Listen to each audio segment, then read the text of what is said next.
Sana siapa lawan on. Mukunan siapa lawan saya tentang Cucun mahal. Tiah lawai. Tiah lau tiệt. Tiah lawai. Lau chân là cô thế bằng ông ơi. Bằng ông. Ôi. Punya mulut dia rai. Còn ôi đang tao namanya gì? Tao kia. Chắc câu tao nai, tao tên nai. Lời bằng ông ơi, xe lâu à. Lâu tam phải tam đốc. Ta phải tam đập nó người nào ta lúa trái. Mình nó vào phèn. Mình nó cái này lại nuôi là gà đây nó gì. Anh à sao à, chị sao à, ơi. Nè sao à,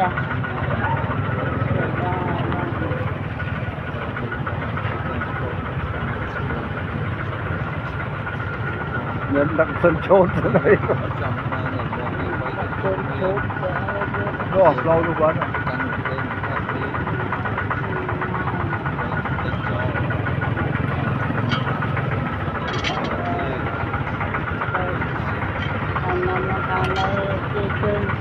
Cucun rất hai ngay chọc ngay phung hai nè phung chân nào chân ai nhìn cho nhà rồi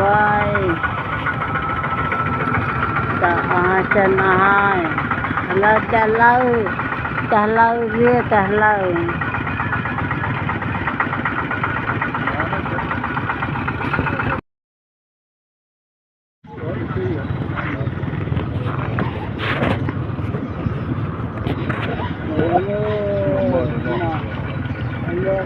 Sana siapa lawan on.